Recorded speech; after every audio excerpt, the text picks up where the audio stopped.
and welcome to the Doofcast, a film and TV podcast from Doof Media. I am your host, Scott Daly, and joining me, as always, is Sanagaib. It's Matt Freeman. How's it going today, Matt? I keep telling you, Scott, I'm not the Lisan al-Gaib. I'm just a man. Sure, a special man that rides worms.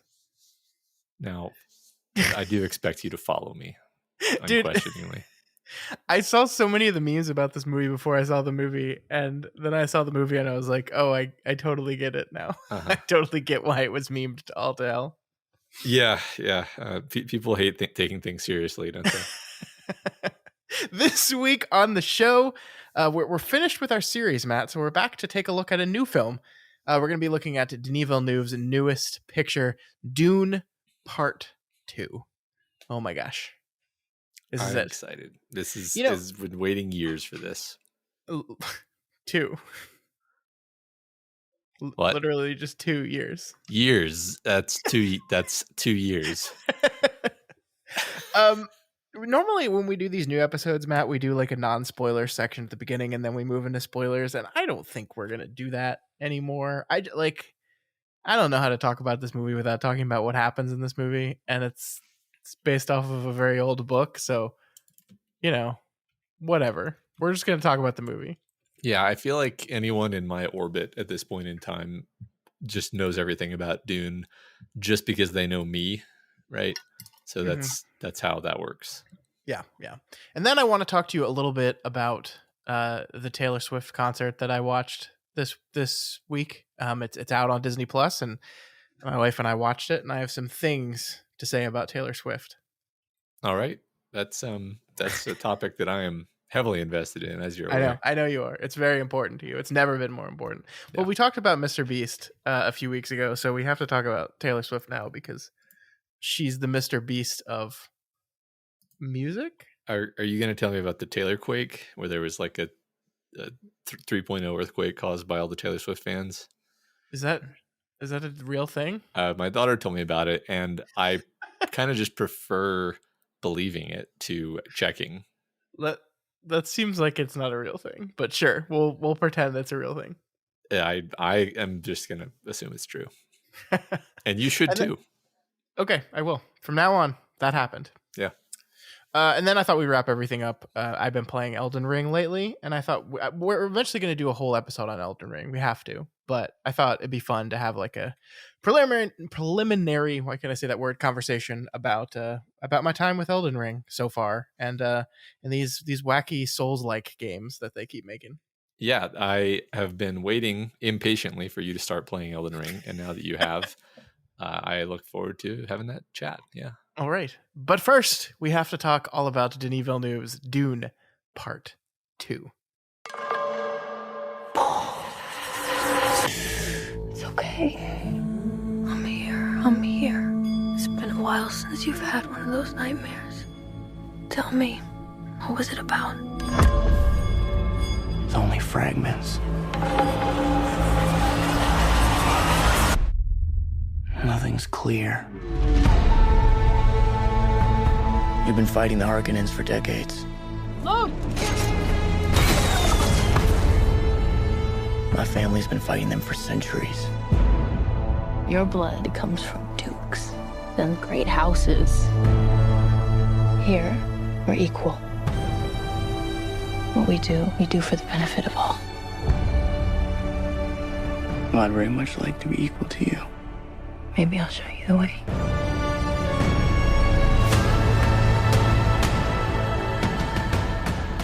Matt, what is this movie all about? Paul Atreides unites with Chani and the Fremen while seeking revenge against the conspirators who destroyed his family. This movie was written by Denis Villeneuve and John Spates. It is directed by Denis Villeneuve. And it stars Timothée Chalamet, Zendaya. I'm never sure. I think it's Zendaya. And Rebecca Ferguson, and then of course a whole host of other actors. So many people in this movie. Matt, this is your jam here, right? Yeah. This is your shit. So you got to go first. Tell me, what did you think of Denis Villeneuve's Dune Part 2? Well, I love this movie. So just for everyone's reference or reminder, I'm a huge Dune fan. This is a very formative book on me as a young man. I've always loved it. I really, really like the first movie. Mm-hmm. I really, really like this movie. Part of me was sort of waiting to fully make up my mind on what I thought about the first movie until this movie was done, because there's a lot of stuff in that movie that could only really be fully contextualized by an understanding of like, what are we doing with Denis Villeneuve's interpretation of Dune. And now, having seen everything put together, I honestly in my head just kind of see these as quite literally two parts of the same film. Sure. It really is, to me, Dune Part 1 and Dune Part 2, and that's how it sits in my head. This is so I'm kind of going to I guess I'm warning you, that's kind of how I'm going to talk about it and think about it. And I there are some places where he diverged from the way the way the book does things. There's some places where maybe even the message is a little different from the message of the book. But on the whole, judging the film on its own merits, I thought it executed beautifully on what it's doing. I think you and I probably both have little nitpicks here and there, but it's sort of like it's really an incredible cinematic experience. I guess that's one thing to focus on, is just setting aside the Dune of it. Like, it's just a amazing spectacle of a film. It's just an incredible pleasure to watch on just a pure like experiential level. So those are my opening remarks. What did you think of Dune Part 2? Yeah, man, I really liked this movie a lot. I'm a little more conflicted on it than I was the first movie, and I think we'll get into why in many ways. Did you rewatch the first movie before you saw this, by the way? I did, yes. I did not, but I had seen it many times.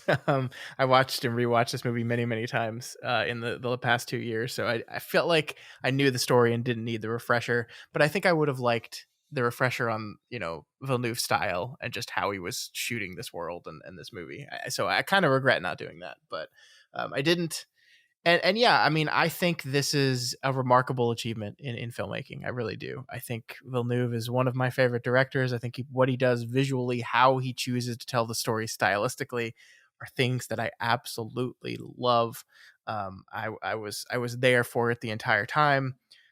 I also think that the last 45 minutes of this movie feels like a sprint of plot, the likes of which has never been seen before. I feel like we just move through things so quickly to get to the end of the movie. It's like I love that the first hour of the movie is kind of this very slow. We basically pick up right where we left off with the last movie, right? And it's this very slow kind of Paul getting kind of indoctrinated into these people and struggling as he struggled in the first movie with the visions he's having and the thing that he feels like he's compelled to do and kind of wants to do on many levels, and the thing that the person he doesn't want to become, and his love for Chani, and how all that stuff's like going together. And then I feel like someone like hits the fast forward button, or is like how sometimes when you were a kid, if you were like writing on poster board and then like you get near the end of the poster board and you're like, shit, I have 10 letters left still. And so you have to like start getting really creative how you're fitting the letters on the board. That's what it felt like to me at the end of this movie. And I don't say that to say that I didn't like it. I did. I liked it a whole lot, but it's just, there's like a lot of plot that we move through because I mean, this is, we finished the first movie, and I don't the book better than me, so maybe you can speak on this more than I can, but like there was you finish that first movie and they're like, there's a lot left to do in this story. There's a lot left to do. And then I'm watching this movie and like we're moving through it, and I'm just thinking like halfway through the movie, there's a lot left to do in this story still. And yeah, we kind of we get through it. We certainly do. But yeah, it just feels like it's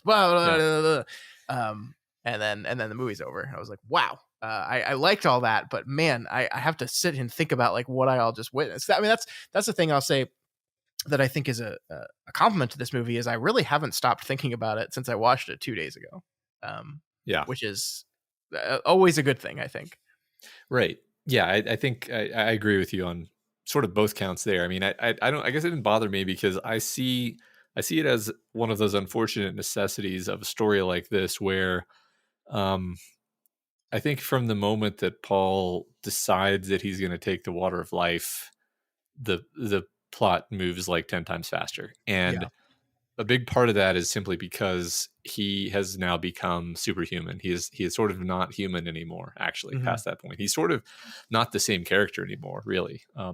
Because I mean, I try not to totally just superimpose my view of the story from the books onto things. But I think I'm just correct in saying that once he takes the water of life, he can see the future.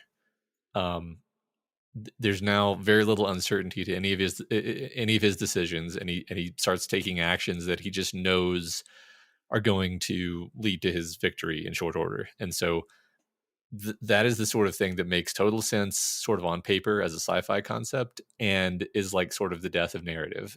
And this is a chronic problem. Anytime you have a character with prescience, it sort of has the same effect of time travel, where stories tend to really get screwed up by that. And I think the way Herbert handled it was basically similarly to just end the book really damn quick after after Paul drinks the water of life. I mean, I don't think there's that much book actually after he drinks the water of life. It's just that film wise, I think some things are made more obvious. Like, one thing about the book is that we spend a lot more time with the Baron scheming. One thing that does make me sad is too strong a word, but mildly wistfully regretful, is that they apparently filmed scenes with Feyd-Rautha manipulating and scheming with the Baron, because in the book he's captured by the Baron. And if you remember in the David Lynch Dune film, he's also captured by the Baron. And that's the scene where they say, you have to milk this cat to get the anti-drug for the drug we've given you. Everyone remembers the cat milking scene, obviously. But in this movie, they filmed those scenes and then they just didn't include that. And you don't even, Feyd-Rautha is not even in the movie. He might as well be dead as far as this movie's concerned. I didn't recognize, like, I recognize that actor a lot, and I remember him in the first movie, and he was nowhere to be found here. For sure.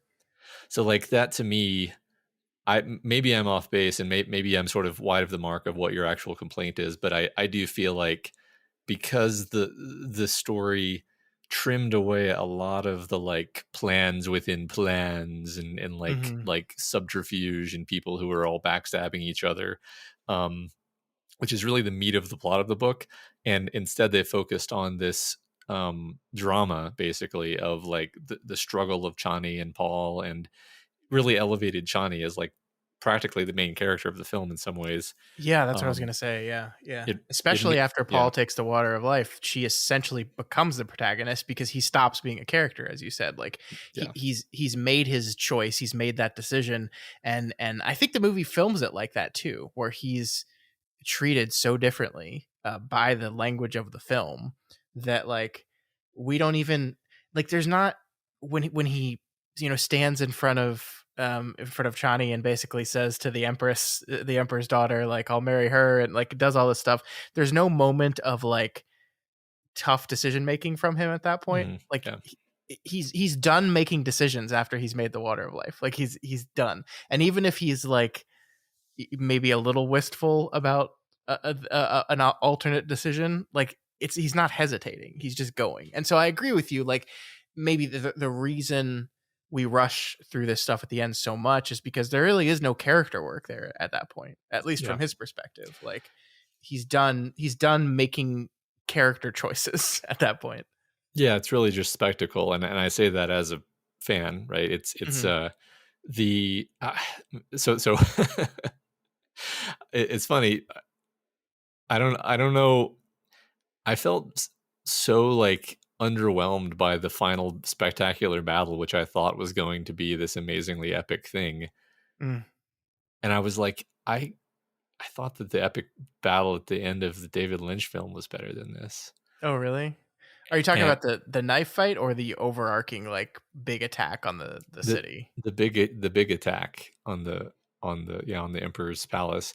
And so I think that's so interesting, because I'm like stepping back from myself. I'm like, well, we're not supposed to feel good about this necessarily. Sure.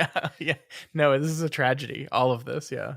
this is all manipulations and tragedy, and the fact that the David Lynch version felt awesome and looked awesome and was awesome is basically because that movie was totally different, and it was about how Paul was getting his righteous revenge and taking over the universe, and he was actually, became God basically at the end, because he made it rain with his mind. Mhm. Whereas this is played totally differently, and I think my problem, so I guess this is my biggest nitpick, I guess, that I'm airing right now, is that the reason why that big finale felt so inert is it's like it was kind of halfway going for spectacle and like, wow, look at how awesome this is, we have a nuclear explosion and then a bunch of sandworms eating guys, but then at the same time it's undercutting all of that with the strong thematic messaging on every other wavelength that like, this is bad, and I'm like, okay, so I don't really feel anything now. I'm just confused and I don't know what to feel. And this is a really small part of the movie. It was just something that really, Mhm. really stuck out to me because I was looking forward to this specific sequence as like, that's going to be awesome. And then it was kind of Mhm. like, fine, I guess. That's a very fair assessment because I agree with you. Like the sandworms appearing for the first time and riding into the armies is a badass moment. Like, and it's Mhm. filmed to be a badass moment. But yeah, I agree with you. Like on top of that, and then we have this moment where that we see where Gurney Halleck gets his revenge on Robin, and we're like, fuck yeah, right? Like this is Uh-huh. good. We fucking hated that guy, and we feel good and great about all this. But yeah, and then we have everything with Timothy Chalamet with Paul Atreides that is like, no, do not feel Yeah. good about this. Like if you want to know how you should feel about what's happening, the movie basically says look to Chani, and she will always tell you throughout the entire movie exactly how you should be feeling about this character. And she, I think, serves as the moral compass of the film, which is, I do not think a role that she served in the book. I think No. she's kind of very, very quickly like sidelined in the book. Yeah. So I Well, like what they did with her a lot. yeah, I am one of the ones who generally likes what they did with Chani's character. There's a lot of backlash against this on the internet. Well, Oh, first of really? all, I mean, number one, because everybody's always going to backlash when they make a change, right? Just Sure. just period. But then also like they really there's more than just centering Chani. It's like they sort of change what the Fremen are, frankly. Like I Mm-hmm. can understand this complaint while not really caring, honestly. Like they say the take is like Chani wouldn't like. There's no such thing as like the northern Fremen and the southern Fremen. There's not Yeah. like, yeah, these are the city Fremen who talk like millennials, and and like basically have the politics of 2023 millennials. Honestly, like, and you're like, this is not anything like Fremen culture. This is a place where people have been living this hard scrabble existence for thousands of years with minimal contact with the outside universe. This is their whole planet. It's not like there's a nice part of Arrakis where Hmm. they go on summers. It's like, no, Chani is a fucking Fremen through and through, and she would like she would be just as down to like, yeah, knife dudes, or basically just do whatever she has to do for her people, Hmm. which she is, right. That's where I diverge with the complainers here, is I'm like, well, that is who Chani is. She just has a different sense of what's good for her people than Yeah. what Stillgar does, like Yeah. that, which is like a reasonable sort of human difference of opinion about this sort of thing. Yeah, I think they simplified it via making those northern and southern factions and having the atheist Fremen versus the religious Fremen. But I agree with you, and ultimately, like, when you look at I think you would have a very difficult time walking away from this movie not getting the central message that, hey, Messiah figures like this are bad, and Mhm. obsessive worship of these people, to the point where you're gonna cast aside all rationality and just follow them into space to kill all your enemies, is a bad thing, actually. I think this movie makes that point very, very clear. And I mean, I also thought the book made that clear. But obviously many people didn't, because, Herbert was frustrated with some people not getting that message, so much so that he wrote Dune Messiah to pound that into people a little more clearly. I think this movie does a really good job of that. And I think using Chani as kind of the tool to make that point is I think a fantastic choice. Whether or not it lines up with the book, I don't really care. But it becomes, like you said, it becomes her movie at some point. And I mean, she's the final moment, right? Like the moment of choice, actually, the final moment of decision making and action in the film is whether she's going to bow down before Paul like everyone else or not. And she chooses not, and she walks out and she leaves, and she gets that wonderful like exit of the film where, I haven't read the next book, so I don't know if she even returns to the story. Like, I know Villeneuve is going to make a third one of these. I don't even know if she has a place in it.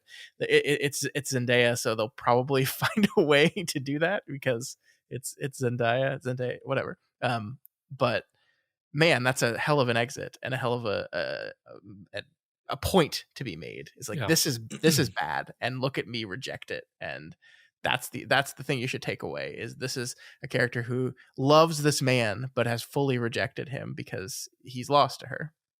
Yeah, well, and the subtlety of it all, I think, is communicated well. Where it's like he's not actually doing what's best for the Fremen, right? That's It's quite, the movie's quite clear about this in a number of different ways. And like another thing people have complained about is that Stillgar is sort of made a laughing stock, but it's like, in truth, this is not off base. Like, Stillgar is this guy who he does just become a total true believer and zealot, and the movie sort of makes comedy out of it, but I actually think that's a smart decision because it shows that this is sort of an absurd thing to do, but also it's also sort of a human and understandable thing to do. Because like I think I was really fascinated by everything about Javier Bardem's performance and the character, because to me on the page, Stillgar is this very, very like stoic, like inhumanly stoic character on the page. He's just like, he's so pragmatic that you have a hard time feeling anything for Stillgar. But Javier Bardem's portrayal of him is this guy who, like, he's been fighting this losing war his whole life. He lives this incredibly desolate existence. He's the leader of this siege, so he has all this responsibility on himself, and he's always having to make these horrible calls, and he desperately wants to believe that this guy is the legendary savior. And then every time there's a little bit of evidence that this guy might actually be the legendary savior, you see the like hope, the just utter joyous hope on his face. But like, he is a serious man, so he like tries to control himself, and he's like tries to be kind of reasonable. But like as the movie goes on, he totally is like, oh my God, it's real. He's the savior. Like his reaction is totally understandable given like who he is and his context as a character. So he was one of my favorite parts of the movie, really.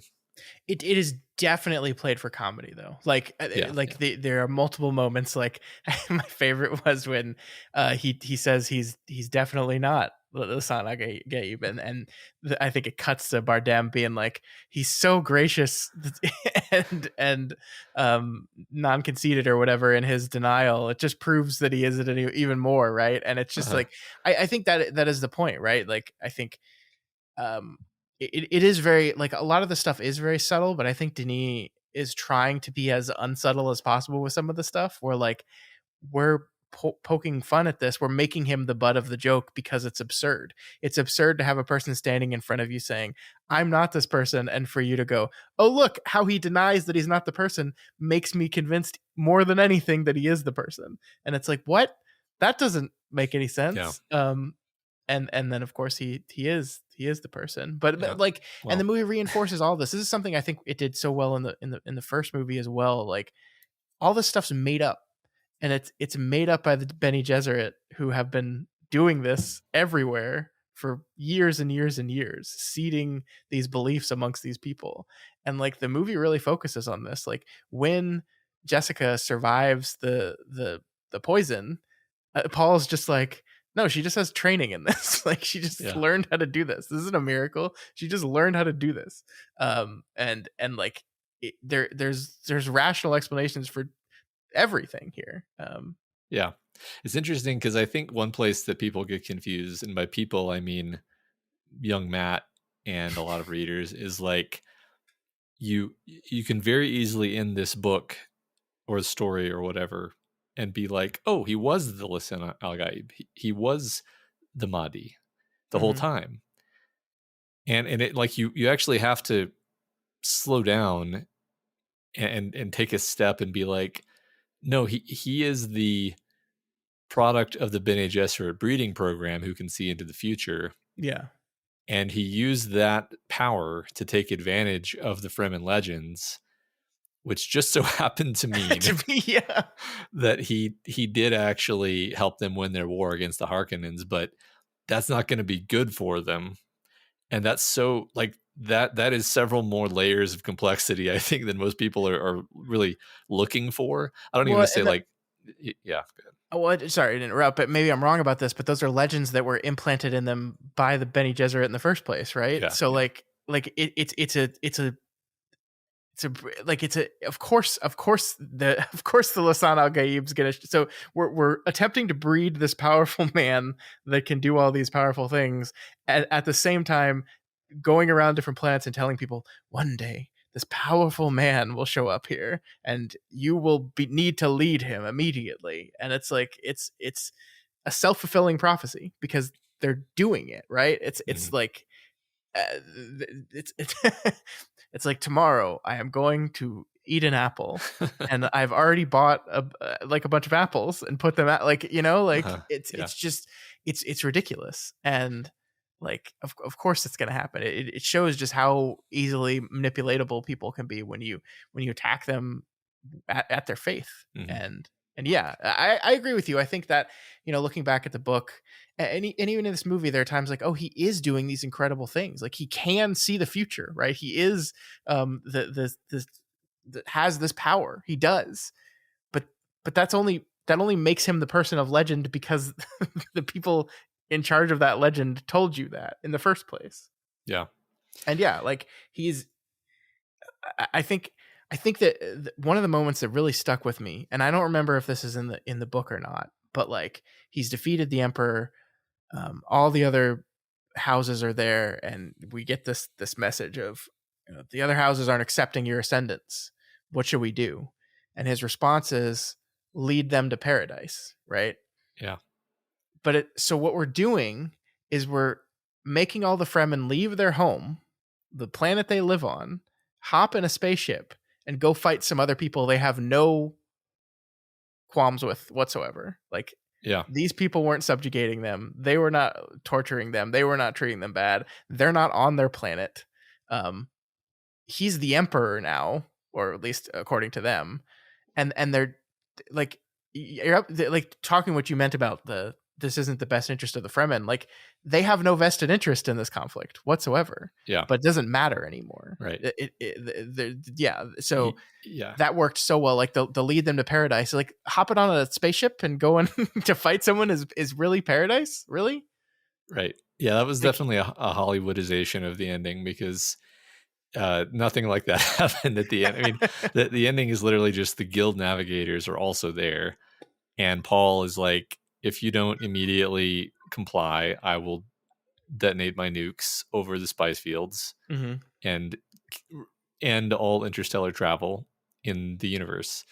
And the guild navigators, having their own prescience, see that he's not bluffing, and they comply, and the war is over, and he's now the emperor.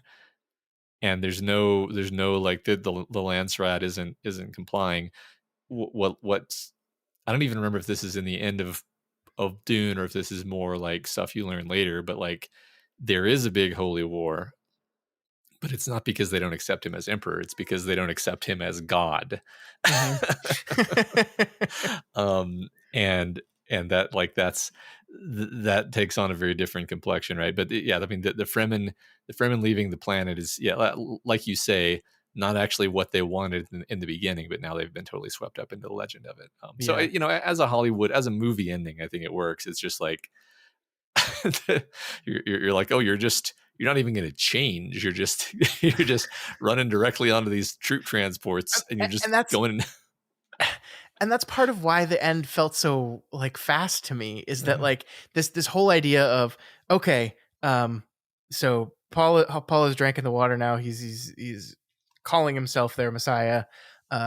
We're gonna leave the attack to them. Suddenly Harkonnen is back here. Suddenly the Emperor is here as well. Suddenly in the middle of this battle, we've called the other houses, and then they show up like immediately. Like how long does interstellar travel take in this place? Like it felt a little Star Wars-y to me at time, where people can just be at different places immediately, and suddenly we're just all there, and now the war has started right away immediately, and it's just go, and I was like, wow, that's like really fast. That's like Yeah. all this stuff is happening really, really quickly. Yeah, I think in the book, so here's the thing. In the book, it does happen quickly, but it's because Paul has sort of wound everything up to happen exactly the way he wants it to, where people are arriving, that they are indeed arriving, and then they're like immediately attacked after arriving. But it's because he knew right when they were going to arrive. So it was, I think it was just communicated a little better in the book, but that Yeah, didn't. I guess Yeah. I agree that perhaps this version, like he was pretty brilliant in his strategies and stuff, right? And the movie, I think the movie does a decent job of that. We kind of see him outline what the plan of attack's going to be. I don't think all of it's quite clear to me until it starts happening. You know, like we have that scene of, this is what we're going to do and this is how we're going to do it. But I think Villeneuve intentionally hides we're going to launch these nukes not to blow up the ship, but to blow a hole in the mountain protecting them so we could just ride in. And I don't think you realize that fully until it actually happens, right? They do, like, where they just leave that part out of the planning part, so it builds to this moment. But Yeah. I don't know, did you feel he was as strategically brilliant as I think the book makes him seem? I mean, I don't know. I don't think it was a focus of the battle. I think the other fact of it is that I think they made it too neat and too compact in the movie. I don't know. This wasn't something that bothered me a huge amount while watching, honestly, but I was thinking like the scope of this battle. This was like this is more like a very fast war than it was a battle. And in the movie, it's over like so fast, like you say. So it seems to be over in like half an hour. It's like these like well, I don't know. This didn't bother me a huge amount. I think by that point in the movie, I was sort of swept into the mythic mode of like, this is sort of not meant to be taken literally. If that makes sense. It's a very good point. It's a very good point that the way, and I think this was true in Dune 1 as well, that the way Villeneuve is choosing to tell the story is he's kind of taking a science fiction story, and I think Herbert did this as well, but I think he's doing it not different, but in a very specific kind of way, and making it myth. I think I vaguely remember us talking about this in the first movie, where, you know, there are certainly characters, there's plot, there's all the classic storytelling beats, but it is treated with this constant air of these almost aren't real people. They're myths. They're like we're hearing mythology told to us, and so they're, you know, we're not worried about petty things like characterization and you know, interpersonal conflict very often. It's just like, well, he's gonna do this because he's this myth that does this, and like it's very, the scope is so broad, and that's just the type of storytelling it is. And I mean, people like that. It's really obvious that he bent over backwards to make up a bunch of bullshit sci-fi rules so that people could have knife fights in a sci-fi setting, right? Like like the shields and the lasers and everything. Like it's all clearly reverse engineered to end up with this outcome of them having knife fights. And I say that because it's like, that was his approach to kind of everything with the story, actually, is it's like he has a mythic story he wants to tell, and he reverse engineers the plot and the sci-fi trappings around the mythic story to make it basically make sense, and in some cases barely make sense, honestly. But we don't care because that's not what it's about, right? It's not like Dune has never been the story like Star Wars or Star Trek, probably more Star Trek than Star Wars, where people will actually debate like, well, if the Enterprise had the upgraded warp core, then it couldn't have possibly made it between those two locations at that. And it's like, no, it doesn't. Like none of this is specified. It's all left vague on purpose because it's not supposed to be that kind of science fiction. Just it's not science fiction, really. Yeah. I mean, it is, but it's mythology. It's fantasy, but yeah.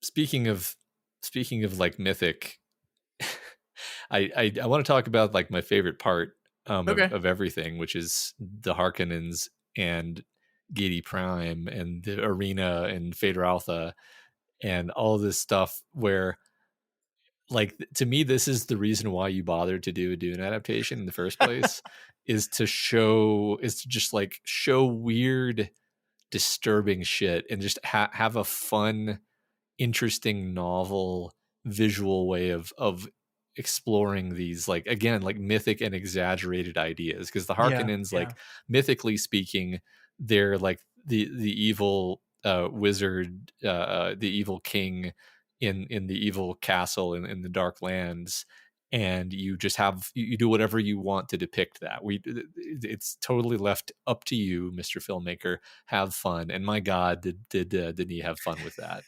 He did. It's so weird though. So like I'm with you on this. I loved this section, but like narratively, it's purposeless. Like I guess we get some characterization of Feyd-Rautha, right? We know who he is, but do we need to? Not really. Like he's just this guy that's like weird and creepy, and Paul's gonna fight him at the end, right? Like we don't need to know that much about him actually. But I love all of this, and I think this is kind of the genius of the movie, while also being like, I think what I'll say is there's most of the people really, really like this movie, right? But I think there's a lot of negative reviews out there from some people. Like some of the critics I follow really did not like this movie, really did not. And like, while I don't agree with them, I can totally see their point. but like this is a sequence of the book or the movie that is just like eye candy. Like Villeneuve is like, we're gonna go here for how long is the sequence? It's like 20 minutes long. Feels like it must be maybe about longer. that long. Yeah, maybe longer. Yeah.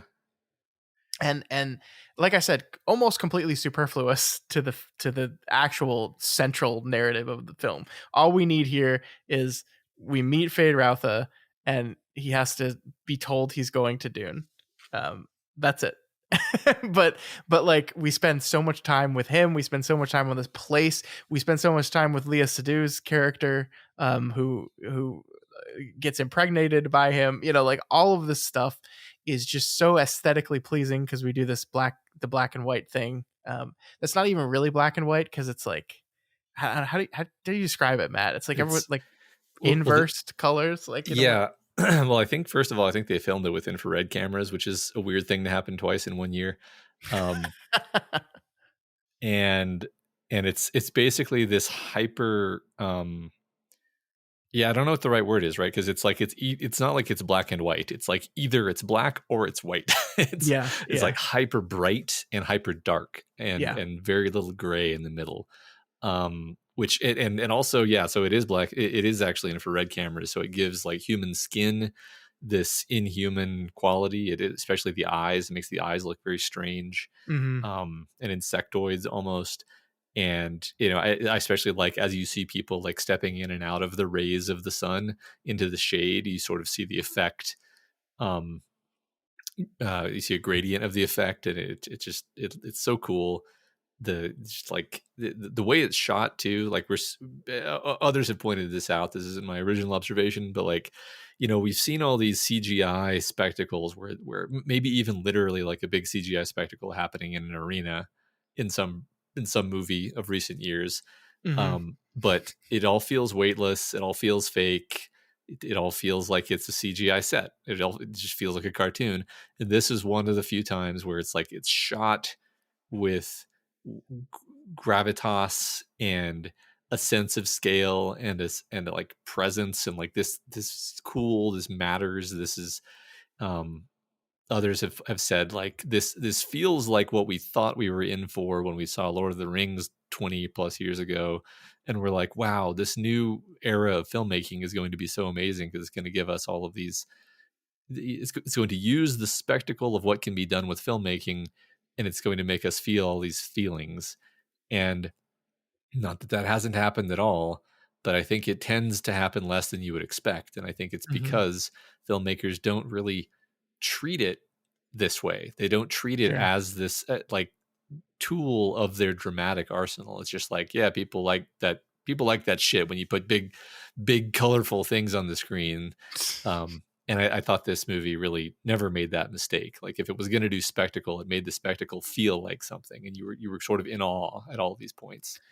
Yeah, I mean, I kind of can't believe this movie got made. Like, you know, I know the first movie was very, very popular, and that's why the movie got made. But just like this project as a whole, like this is a story in which the good guys win at the end, and you're supposed to feel bad about it. Like it's a giant Hollywood blockbuster movie that says, "Hey, your hero, he sucks. Actually, he's the worst." Actually, and we did it, and it cost millions of dollars, hundreds of millions of dollars, and you leave the theater going like, I don't know if I feel good about this. And that's a wild concept, and that he got the leeway to go as weird as possible with it, as visual as possible with it, to really stretch his legs and make just incredibly different kind of movie, that, you know, and I'm talking in general about both films now, like you were. It like there's really nothing like these movies. Like they don't. This is not how you do blockbuster filmmaking at all. But and yet we did it this way. Yeah, but I think that's the paradox. Is it's like, yes, it is. We forgot how to do blockbuster filmmaking. Okay, fair. Denis is reminding us. Like again, this feels more like Lord of the Rings, where it's like you look back at Lord of the Rings and you're like, oh, what a terrible idea that was. Making 3 films out of the Lord of the Rings. The most boring fantasy book ever made, that only nerds like, and you're going to make 3 movies, and it's going to star Elijah Wood and a bunch of old British actors. It's going to cost how much? You're insane. And then it's like basically a you know, decade setting cinematic event, and people have forgotten all of those lessons, and they try to make cheap crap. And like they don't know how to make blockbusters. This is a blockbuster. This is it's spectacle in service of drama, and it's weird, and it sticks in your head, and you don't forget about it 2 hours after you walk out of the theater. That like having Feyd-Rautha's little cannibal harem or whatever it is, like that sticks in your head. It's weird as hell, and you remember it, right? And it's a PG-13 movie where there's a cannibal harem. That's what you should be doing, actually. Like it's actually weird that this has become unintuitive, because it's like we used to know this and then we all forgot it collectively. Yeah, I don't disagree with that. I guess my only comment would be yes, but like I feel like Lord of the Rings is a much more straightforward, typical, like A to B story than Dune is. And so like I don't think you you don't leave the Lord of the Rings films like feeling bad about the events you just happened. Like it's good and evil. It's good triumphs over evil in a nice pat way that we love at the end, and are happy about. This is not that. And so I agree with you. Like in many ways, this is exactly what blockbuster filmmaking should be and could be and can be. But so often in our blockbuster films, the story is the simplest part to make way for the spectacle. Mm-hmm. And I think the interesting thing about this movie and this series of movies is that the themes are pretty complicated, and the spectacle in sometimes, as you noted at the end of the film, almost gets in the way of what the story is trying to do. And that strikes me as different and complex, and not something that I just would have expected to be done. And to see it successful it makes me very happy.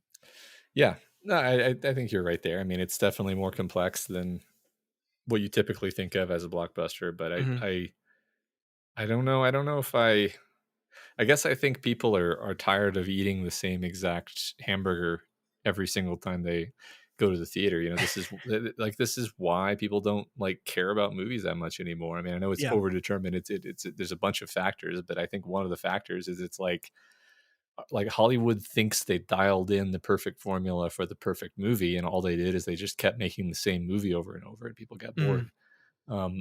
So on that regard, in that specific regard, it doesn't really surprise me when somebody is really successful by making something that feels weird, because it's like, well, yeah, we're sick of the other thing. Yeah, no, I think you're right. I think the fact that this movie looks and feels so different from everything else we're used to is certainly a part of its success. Yeah. It's just harder to sell that in a room before it happens. That's just, I mean, I love Villeneuve's career because he's just cut out this space. I guess sort of like, I don't know if you'll like this comparison, but sort of like Oppenheimer director Nolan, in that it's like he's going to make this bizarre high concept thing that should be very niche and no one should like it, and then it's going to make a whole bunch of money because people just trust him.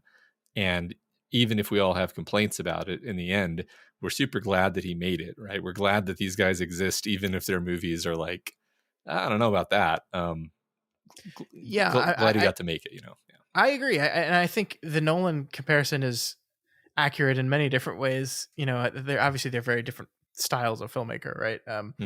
But I think, yeah, if we're going back to our old friend, the auteur theory, like these are two of our, I think certainly the biggest auteurs working today, right? Yeah.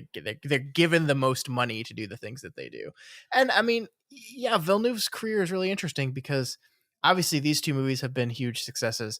I would say his career before that wasn't exactly like huge. Like the Blade Runner film that you and I loved to death didn't do that good. Yeah. I think Arrival did pretty well. And I would argue Arrival is maybe his most accessible film. I don't know if that's true. It's a film about it. I don't know.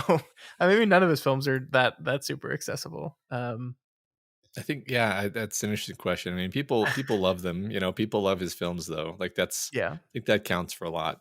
It's a good question though. Yeah, it's always hard to judge these things sort of in real time. Yeah, but I have to rewind slightly because I want to argue with the people that you said were saying that Feyd-Rautha's character doesn't matter, because I'm like, that kind of depends on what you think what you think a narrative should be like, I guess. Because I'm like, the in my mind, the purpose of Feyd-Rautha in the story is to be a sort of dark mirror to Paul. Yeah, I agree with that. Far from a novel concept, obviously, to have the villain be similar to the hero in a lot of ways that matter, but then different in a very important way, which is meant to draw the contrast of like, here's who this guy is, you know.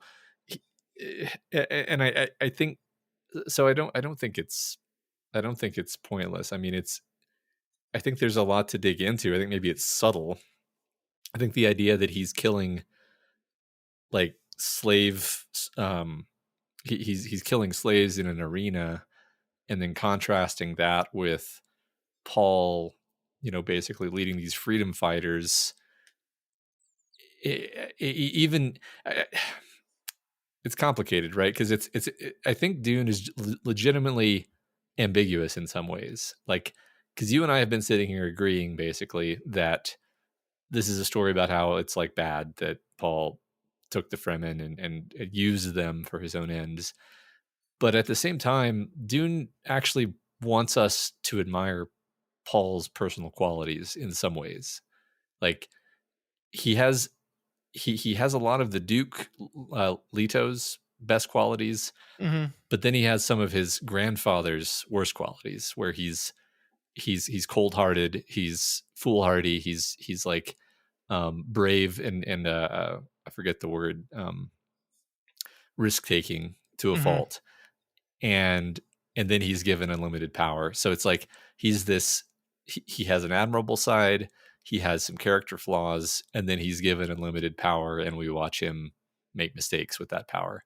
But I don't think it's as simple as like Paul is a monster, at least in this movie. I don't know. I'm bringing this out to say that I do think there's a lot of subtlety to it, and if people walk away from the movie thinking that like Feyd-Rautha is unimportant, and I'm just like, well, it's asking you to consider certain things that maybe are not obvious to you, because the movie, while it does shove certain things in your face, it doesn't shove other things in your face. It just kind of leaves these elements here for you to think about. Yeah, and to clarify, I don't mean like as a character is completely unimportant. I kind of just mean this curveball of a move where we just go to a different planet for 45 minutes to spend time at meeting this character. I mean, I totally agree with you. There's supposed to be a contrast in imagery between how Feyd-Rautha is treated by his people versus how Paul is treated by the Fremen, and we're made to see the similarities and differences in them in how they approach those things are definitely on display. And I agree with you about Paul. I think it is too much to say he is just simply this bad person, this monster, as you put it. I mean, I do think in some ways that almost makes it worse. Like when he goes up to Chani and says, "I just want you to let you know I'll always love you no matter what," and it's like, okay, great. Like what does that do for me? I guess it's nice to hear that you feel that way, but it's not going to cause you to change your behavior or your decision making at all. So like I feel like in many ways Feyd-Rautha is being more honest about who he is than like, Paul kind of hiding these terrible things he's going to do behind this sheen of nobility and the Atreides of it all. I don't know. Yeah. I mean, there's certain things that are actually totally left out of this movie that change things quite a lot, that I don't even know if it's like makes any sense to bring up in a discussion about the movie, because it's like, well, that's not in the movie, so how can we judge it? But because this is maybe the biggest departure, honestly, from the book, is the fact that Paul, it's not he sees, actually, I don't know how much of this might be in the second book, so maybe I don't even want to say anything, but I could say very vaguely, and I think this is in the first book, I don't know. He sees that like humanity is actually in grave danger, partly due to its own stagnation, and there's actually only a very narrow path into the future that doesn't lead to the extinction of all of the human race, and and that path is personally horrible for him specifically, because it requires he make all these sacrifices and do things he doesn't want to do, like lead a holy jihad against the known universe so that he can take over. And without that element, that he's like doing it all to save mankind, it completely changes everything, right? And in fact, you probably didn't even know that, unless you probably didn't know that, actually, because I don't think I remember that. No, because even if that was in the first book, I think it might have been in the first book, but like as a very subtle element, that like blink and you miss it sort of like thing happening in the midst of his visions where you can't tell what the hell's happening anyway. Regardless, it's like this movie doesn't have a single molecule of that. This movie is just, he's pursuing his personal revenge against the Baron and the Emperor, and ultimately does what he feels he has to do, knowing that it's going to lead to a massive holy war, and he does it anyway. And there's like nothing redeemable about this, right? It's like extremely bad, actually. So it's that's the kind of thing where I'm like, it's a huge change. But then another part of me is like, I kind of feel like Herbert was actually, I think it may have been a mistake for him to introduce this idea that like, well, it's all for the greater good. It's like, that just confuses the shit out of everything thematically Yeah, I speaking. mean that, and again, it's been a bit since we've read the book, so I don't have as much immediate knowledge of it as I did. That seems to feel like it contradicts what I understood as the overall theming of the story, which Yeah. is that like that I think that changes things pretty dramatically, and I think in this movie at least you kind of see the decision making process. I think he says he sees all outcomes um where they fight and lose, and there's one path forward where they don't, right? Right. And in his mind, and that's kind of what he uses to justify and make the decisions he makes at the end of the film. Um, but that, yeah, is still like I think Villeneuve does a very good job here of riding the line between Paul is doing this specifically because he's grown to love and care for these people and he wants to see them prosperous and happy and healthy, and Paul wants revenge on the people that fucked him over. And I think it does a really good job of not ever definitively saying one or the other, and kind of being a little bit of both at times. Yeah.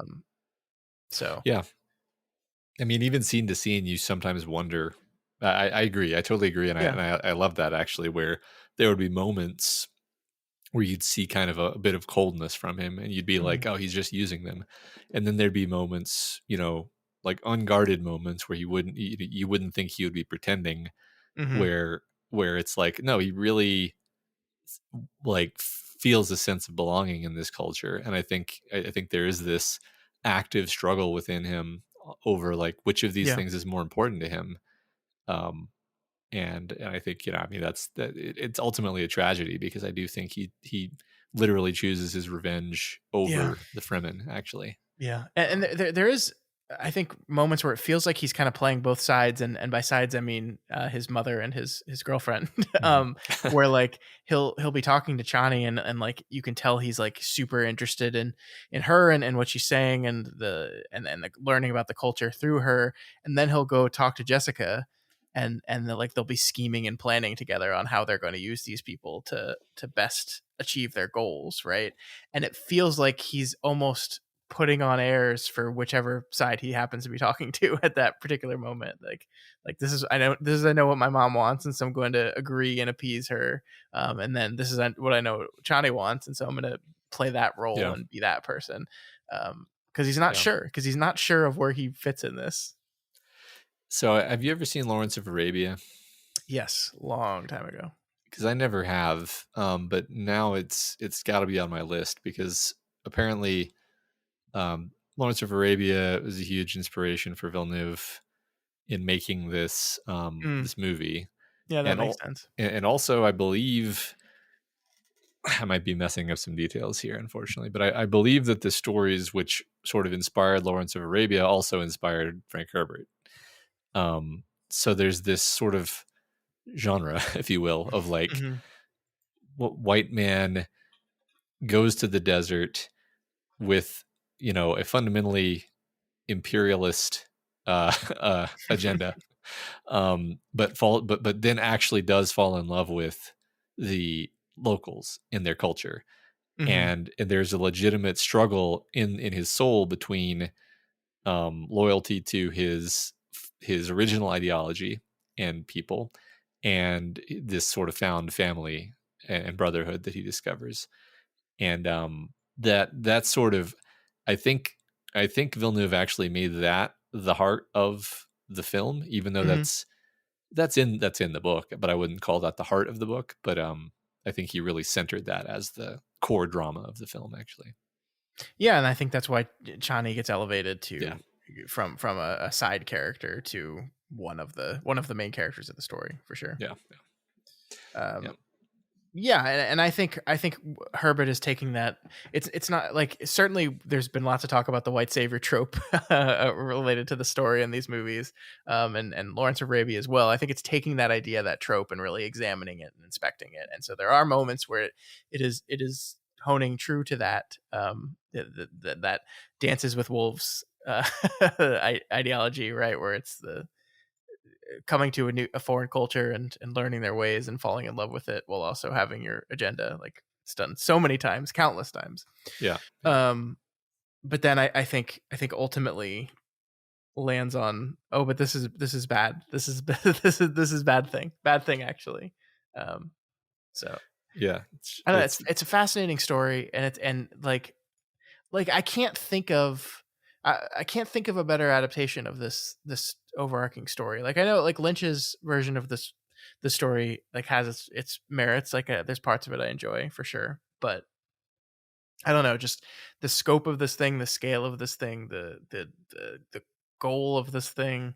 Yeah. It just I can't believe it exists. I really can't.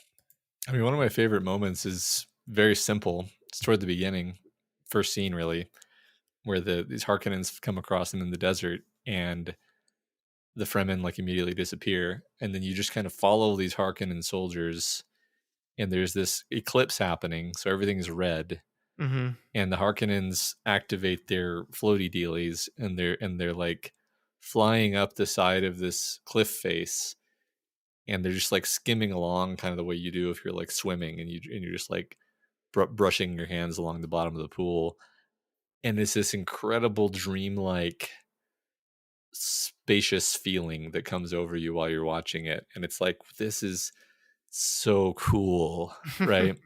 Like I can't remember the last time a movie made me feel like so immediately sucked into the world of the film. And I'm just agreeing with you that like that's the fact that he did it, the fact that he got to be so weird and so specific and so creative with so many of these choices, and really do things correctly, and put a lot of artistry into everything. You know, there's so many. You could talk for an hour on like the music. You could talk for another hour on the sound design, and the costuming, and like just so much artistry went into this. And the performances, like we haven't really talked about the actors very much. I mean, I think Timothée Chalamet is great. I think Zendaya is wonderful. Rebecca Ferguson continues to be one of my favorite people on the planet. I think she's really, really good in this. I think they had like a tall order with the talking to the baby part of the story. And I think the change that they did of making her never be born in the story proper and have her just like talking to a fetus was, I suppose, less goofy than kind of I think how it would look. Because I mean, you remember the Lynch version. It's just goofy. It's just a goofy part of the story that I think works fine on page, but when you're actually seeing it, it doesn't work as well. No, I like this because it was still weird and kind of vaguely off-putting. Yeah. But like it worked, right? Yeah. Well, I loved all the scenes where Villeneuve like shows other people react to her just like constantly talking to her belly. They're just like, people are like, okay. Yeah. That's normal, I guess. Yeah. I mean, that's the fun thing. This is what yet another fun divergence from the book that I approve of, is that Jessica becomes a lot more like overtly evil and conniving in this movie. Yeah.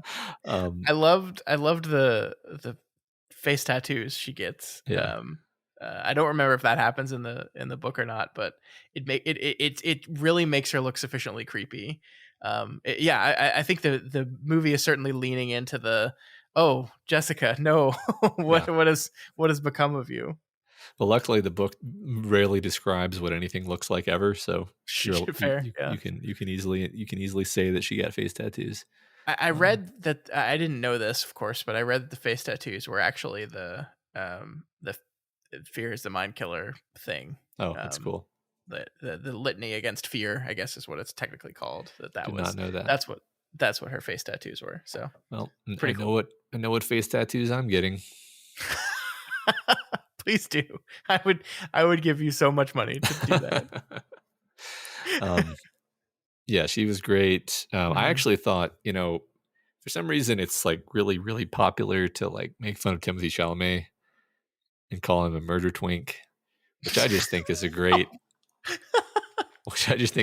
phrase. Honestly, I would be complimented to be called a murder twink, frankly. Sure.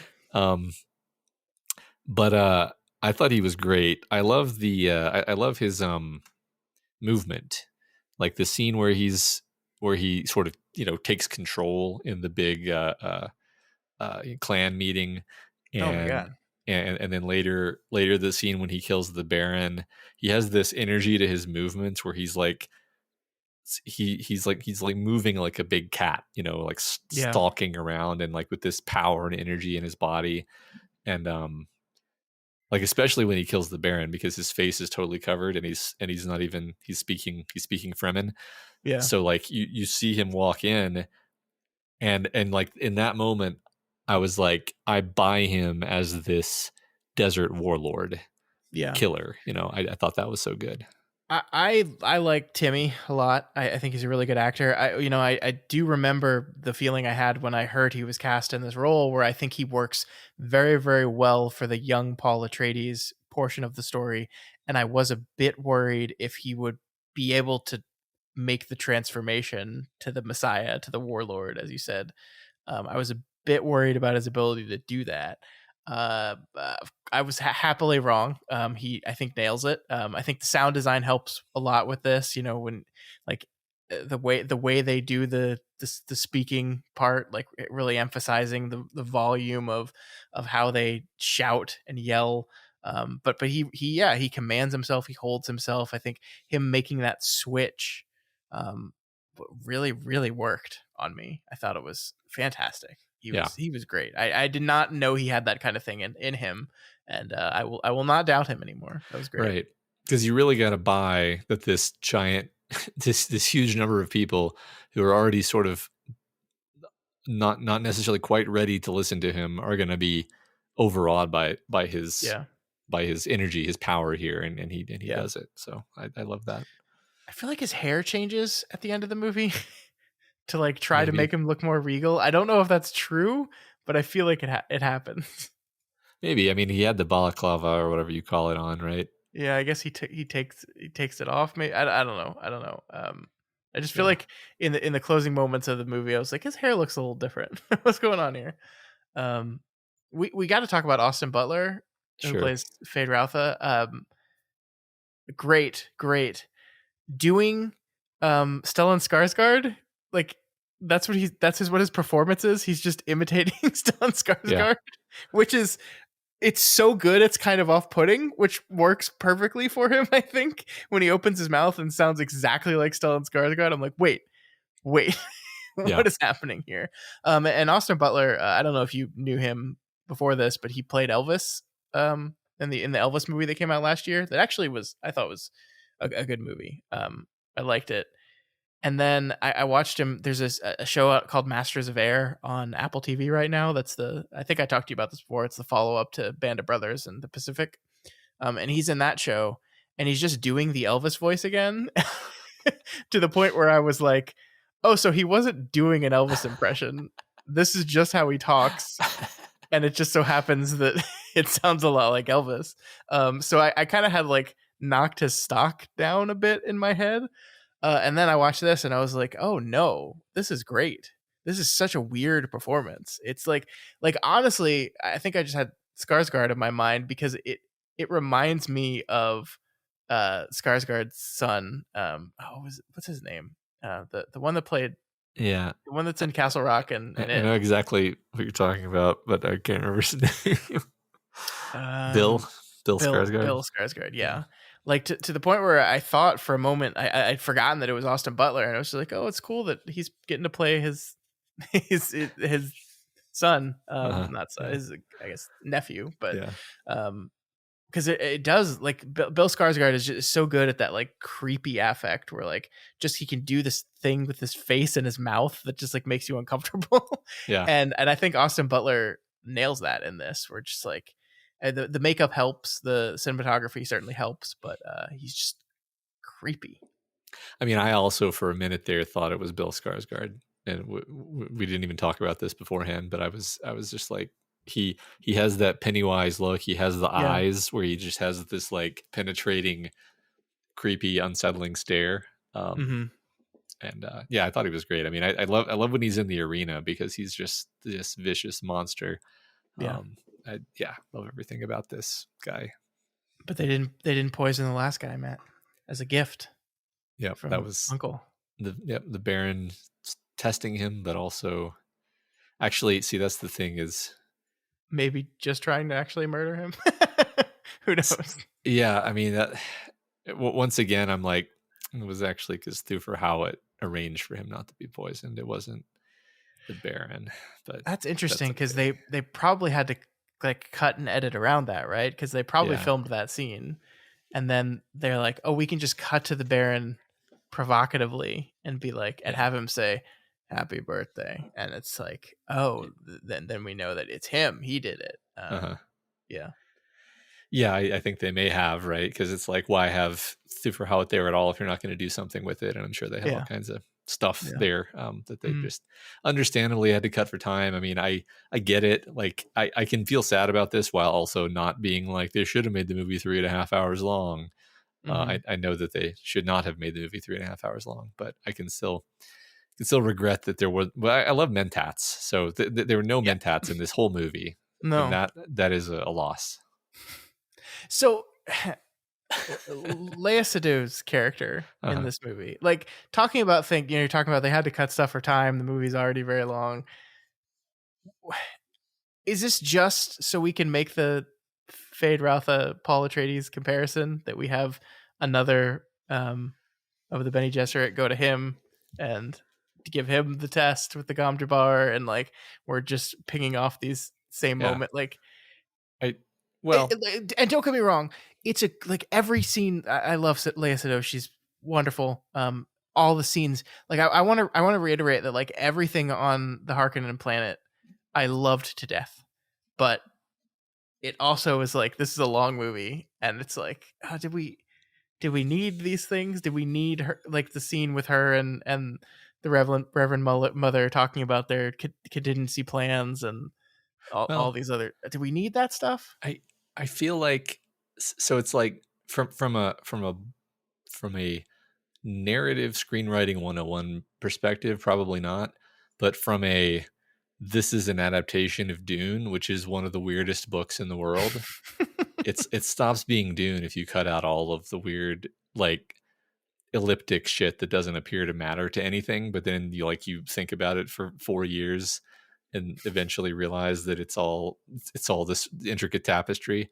I mean, Mm-hmm. the Lea Seydoux Bene Gesserit woman is in the book, Mm-hmm. although they don't actually show the seduction part, but that's fine. I thought it was cool. I think narratively what we're doing there, I mean, but by giving him the Gom Jabbar test, it's a comparison, but it's also just literally setting him up as a worthy antagonist, where it's like but by the end of the movie you're like, okay, Paul can see the future. He's the Kwisatz Haderach. He's just going to kill this guy. Mm-hmm. And it's like, well, no, this guy, he literally fights in gladiator fights for fun, and he has passed the Gom Jabbar, meaning that he has a sort of, you could call it superhuman self-control, which makes him a sort of peer to Paul. And also there's the fact that he's sort of part of the same breeding program. He's maybe one generation away from being the Kwisatz Haderach himself, although the movie doesn't say that, but I think that's there to be inferred. So it's all just setting him up as like, yeah, this guy is also mentally and physically dangerous, and so you should be worried about the idea that he's going to fight Paul. Okay. And Yeah, I get that. yeah, and by the way, I mean, I in the final fight in the book, he does not stab Paul. That is not a thing that happens in the book. I was for like a little microsecond there, I was like, it would be so fun if he just killed Paul. People would be so mad, but I would be so excited at the idea that we're just this is an adaptation. We can do whatever we want. But no, he Paul does win, but he gets stabbed in the freaking lung. So The one complaint about the visuals I will have is that final moment of that final fight. I don't think I clocked what actually happened there. uh-huh. I don't think it worked on me in that, like, we see Paul get stabbed. There's that tussle, and then suddenly his knife is in Feyd-Rautha, and I was just like, when did that happen? Yeah, I actually agree that I was just like, oh, somehow he stabbed him. Well, like, I mean, this is such a common trope that they do in stuff, right? Where it's like, two characters are tussling and they'll come together, and there's this pause moment of like where they play it for ambiguity of like, they do it with guns a lot too, where they're wrestling for a gun and a gun goes off and both characters freeze and the audience is like, oh, which one is the one that was just shot? And they did it with the knife, and I'm just like, I felt like in the moments right up to the scene, I had pretty clear knowledge of exactly where Paul's knife was, and it was not in a place where he could easily like stab Rautha without him noticing, and then suddenly it's in there, and I was just like, did I lose something? Like, it only stands out to me because it is the one moment of visual uncertainty in a film that I thought was just photographed beautifully. Yeah, I agree, and this is the one area where I think they should have done what the book did, because it would have made for an even better like Hollywood film finish. Because in the book, like they could have done it exactly like this. Okay, Leia Seydoux, have her be there. Maybe she is there. I don't remember. And she somehow says to him, this is basically what happens in the book. Okay, she says to him, or she has Jessica say to him, just say this code word to Feyd-Rautha while you're fighting him, and he will freeze up, because I programmed this into his brain when we were having sex, because Bene Gesserit can do all that shit all the time.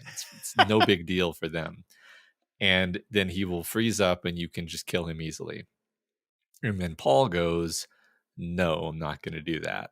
And then Feyd pulls a little trick involving like a poison needle on his costume. And he's going to get Paul. And then Paul, he still could use the code word, and he doesn't. And he just is a badass fighter and kills Feyd-Rautha, and he wins. And it's cool because it once again, it's kind of this,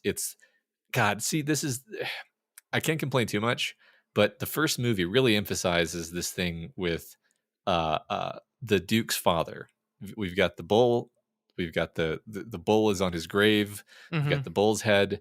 The Duke's father was a literal matador who fought bulls in an arena. Not subtle about the comparison to Feyd-Rautha here. And Paul has this attitude of taunting the bull. He's not going to take the easy out. He wants to fight the bull in the arena. That's what this is. That I'm not making this up. Like, that's literally what we're culminating to, is he wants to fight the bull in the arena for the same reasons his grandfather did, that he's just this pig-headed sort of asshole who wants to kill the guy in front of everybody and get the credit for it, right? And they just like swerved away from doing that properly. I guess they kind of, I guess they kind of did it with, with what's his name, Gurney Halleck, being like, you don't need to risk yourself, like this is silly, like you don't need to risk yourself for this, and him just like, I think that's kind of what that's gesturing towards. Again, since I hadn't rewatched the first movie, I had completely forgot about the bull stuff. I didn't remember it, and I agree with you, that is absolutely, symbolically and visually what we're trying to do is tie that back to that central idea, and I don't think that was communicated. No, I want to resist saying I forgot about it, and so it was not properly communicated. But well, the bullhead motif happened several times in the first movie, and I don't remember seeing the bullhead at all in this movie. And it would have made total sense to make that juxtaposition, at least to connect it to the idea that Feyd is fighting in an arena. Like that would have made so much sense. Yeah, but I agree with that. Yeah. Oh well. Did they just kind of said, we're not going to do the shield things in this movie? The personal shields, we're just not going to really do that anymore. Yeah, this is one of those things where you're totally right, and fundamentally it's because Frank Herbert also didn't give a shit about this kind of thing, where he just, I think there's a throwaway line in it's like the classic almost 80-yard line where they're like, yeah, you can't use shields in the desert because it makes the worms go crazy or something. Whatever. Yeah, we don't really see a lot of shield Well, stuff. I don't. didn't the final battle between the two of them, weren't they using the shields, or am I making that up? The thing there's a big shield around the the Emperor's palace, which goes down because of the sandstorm, I think. Mm-hmm.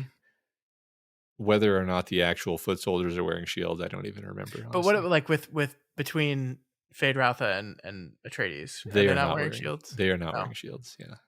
okay. They are not wearing shields. And that's a whole thing in the book where it's like Feyd is pretending that he's conditioned from shield fighting to fight more slowly, but actually he's not, because when he fights in the arena, he just kills dudes. It's all this is the thing about Dune, is like, I realize how nerdy that sounds, but it's like, that's the fun thing about Dune, is everything is about subterfuge and misdirection Mm-hmm. and layers of hidden motives. And that's kind of impossible to really do in a film where like every character has like three layers of obfuscation behind their motives. So fundamentally, I just enjoy that we did a nice adaptation of the visual spectacle of it, and then basically hit the important story beats. But you sort of can't really adapt Dune, really, and that's okay. Sure. Yeah. I mean, I agree. Like, obviously, I know the story way less than you do, because I'm struggling to recall things as you're referencing them. But yeah, ultimately, like, I think this is a great movie, and I'm happy. I again want to reiterate, there's people out there that did not like it, and after seeing it, I like totally get why. Like, I totally get it, 100%. I like.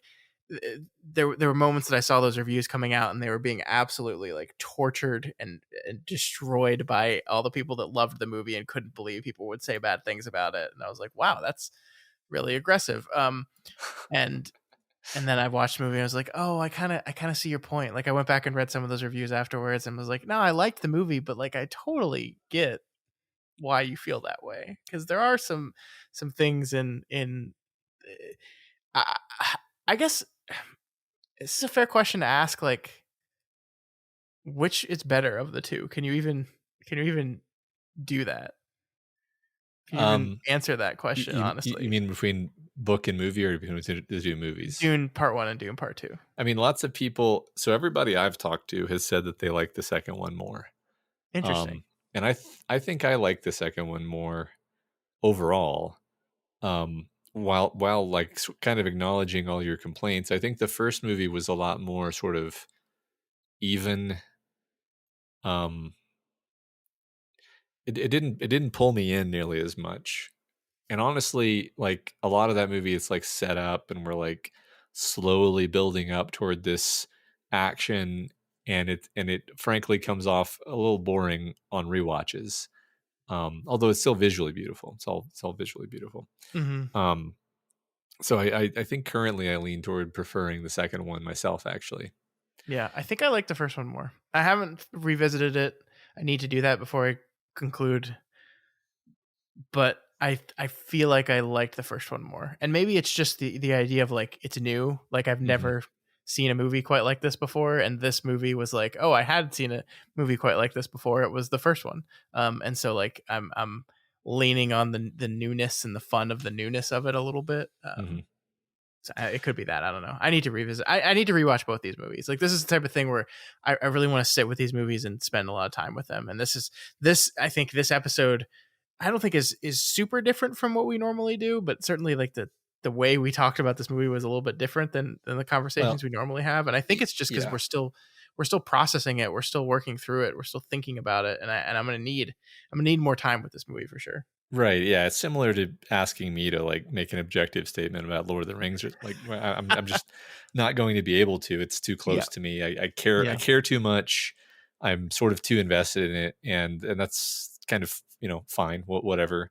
I just think, I've also run into people who didn't like the movie, and I feel like this is a perfect example of where I am happy that I have committed to think the artist is a genius and everything is intentional to the maximum extent reasonable for a human, because I could take my nitpicks about the stuff that Villeneuve chose to leave out or diverge from or add, as the case may be, and kind of like build this up into a thesis where I get really mad and I feel betrayed and I feel that he didn't understand the source material and this is a terrible adaptation. Like I could do that, sure. But that's not fun. And also that just like smears away all of the stuff that I legitimately thought was just awesome and incredible and the experience I had in the theater, which was one of, awe and appreciation of the artistry. So this isn't even to say like, therefore you're wrong to dislike the movie. It's just like, honestly, you kind of get to choose whether you, how you ultimately feel about something to some degree, right? You can choose to find what's nice about it. That's why I value these conversations we have so much, because I can actually turn around on a movie. I can be like, I thought I was annoyed with this movie, but after we talked about it, I realized that it had all this cool stuff under the surface, Anyway, I was just getting philosophical here, but no, I agree. That is Dune Part 2. So we'll reconvene in 2 years when Dune Part 3 comes out. Yep. Possibly, actually. I'm unclear. I do think he has said he's doing a third movie. Yeah. I believe he's kind of sort of said he's gonna adapt Dune Messiah, but from what I understand of that book, he's gonna have to make a lot of changes to that book to adapt it into a film. So I don't know. I've not read it, so I mean, I think he'll be back for this. I hope, honestly, what I hope for Denis Villeneuve, like I understand he's really loved this project. I hope he does this third movie and then is done with this universe. Yeah, I think he will I don't be. want him. I don't want him to become like the rest of his career is going to be him doing Dune sequels. No, I see why he wants to make Dune Messiah, and my mental model of him would be done at that point, because he will have done the through line. Absolutely not spoiling anything, but like there is a narrative through line that goes through the end of Dune Messiah, and then it's over, and then subsequent books are just other stories that in many cases happen thousands and thousands of years later. So there's just no need to really do those. I don't think he will. I very strongly doubt that he will do any after 3, if he makes 3. Good, because I want to see what else he does. Yeah, me too. All right. Well, that is Dune Part 2. That was a great talk. Thank you, Matt. We've been going for a while, so you want to just wrap this up and we can talk about Elden Ring after I've beaten it? Yeah, sure. Or never. I might never beat this game. I'm not good enough. I don't think I'm good enough to beat the game. Man, you're like so much further ahead than I was at the point that you were at, but whatever. We'll see. Yeah. All right. That's all we had for you folks this week. Just Duning it up. If you have any opinions on anything we talked about here, and by that I mean Dune, feel free to reach out to us via email at doofmedia@gmail.com or over on Twitter, X, whatever, at doofmedia. You can also head to the subreddit r/doofmedia and see us talking about everything from Kingslingers to Doofcast to everything in between. That's right. And if you're not already subscribed to Doofcast, we encourage you to do so and ensure you never miss an episode. You can find us on iTunes, YouTube, and pretty much anywhere else podcasts can be found. And if you like what we do here and want to support us, consider becoming a patron of Doof Media. Head on over to patreon.com/doofmedia and pledge at any of the available levels. You get a whole bunch of bonus podcasts, cool things we're doing, talking about Castle Rock, things that Elliot and Ruben are doing on bonus. There's just a whole bunch of bonus stuff. The other announcement is we are officially bringing back the canon, those series of episodes we did about once per month. We took a break from that for Oscar reasons. We had a very limited window to fit in all these Oscar movies, so we basically had to do nothing but that from January until last week. Well, that's over now, and so we're going to bring canon back. That's actually what we're doing next week, Matt. There's a vote out there on Patreon right now where our patrons are voting for one of 5 movies that were nominated by our council. And then we're going to watch it. So that's going to be next week's episode. So if you want to be part of that, you can head on over to patreon.com/doofmedia. Awesome. I'm excited. Me too. Also, please consider rating and reviewing the Doofcast on Apple Podcasts. Each review helps us get more exposure and introduces new people to the content that we make here. All right, folks, we'll be back next week with that canon movie. Obviously, we don't know exactly what it is yet. The voting is still open for a few more days, but we'll be back to talk about that movie next week. We'll see you then.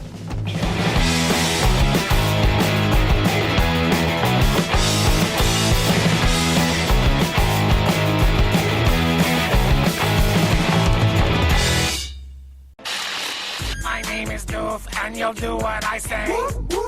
My name is Doof, and you'll do what I say.